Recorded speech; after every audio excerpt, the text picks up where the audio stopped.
রিমান্ডে রয়েছেন কথিত মানবতার ফেরিওয়ালা মিল্টন সমাদ্দার। ডিবির জিজ্ঞাসাবাদে বেরিয়ে আসছে আরও ভয়ঙ্কর তথ্য। জানা গেছে, মানবিক কারণে তার কাছে দেশ বিদেশ থেকে টাকা পাঠাতেন লোকজন। সেই দানের টাকার অংশ দিয়ে নিয়মিত মাদক সেবন করতেন মিল্টন সমাদ্দার। এছাড়া তার নানা প্রতারণা আর অপকর্মের তথ্য পাচ্ছেন গোয়েন্দারা। তদন্ত সংশ্লিষ্ট সূত্রে মিলছে এই তথ্য।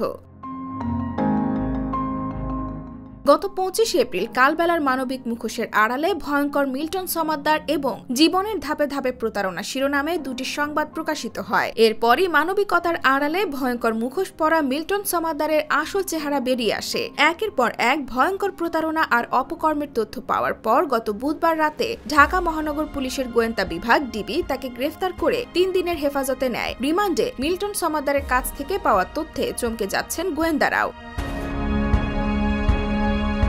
ডিবি সূত্র জানায়, মিল্টন সমাদ্দারের child and old age care নামে প্রতিষ্ঠানে রাখা অনেকের অস্বাভাবিক মৃত্যু হয়েছে, কিন্তু নিয়ম অনুযায়ী তার নিকটস্থ থানায় জানানো হয়নি। শুধু নিজের প্রতিষ্ঠানের চিকিৎসক মাহিদ খানের স্বাক্ষরে ডেথ সার্টিফিকেট তৈরি করে লাশ দাফন করা হতো, কিন্তু সেই চিকিৎসকেরও স্বাক্ষর জাল করতেন মিল্টন সমাদ্দার। মিল্টনকে জিজ্ঞাসাবাদের সঙ্গে সম্পৃক্ত ডিবির এক কর্মকর্তা জানান, তারা সেই চিকিৎসককেও ডেকে জেরা করেছে। ওই চিকিৎসক জানিয়েছেন, আশ্রমের বাসিন্দাদের মৃত্যুর পর তার স্বাক্ষরের সনদ দেওয়া হলেও কোনো স্বাক্ষরই তার নয়। ঢাকা মহানগর পুলিশের অতিরিক্ত কমিশনার মোহাম্মদ হারুনা রশিদ জানিয়েছেন, মিল্টন সমাদ্দার রিমান্ডে রয়েছেন। তার বিরুদ্ধে যেসব অভিযোগ রয়েছে সেসব বিষয়ে তাকে জিজ্ঞাসাবাদ করা হচ্ছে। আশ্রমের বিভিন্ন অনিয়ম দুর্নীতির বিষয়ে মিল্টনের স্ত্রীকে ডিবিতে আনা হয়েছে। IBTV USA, New York।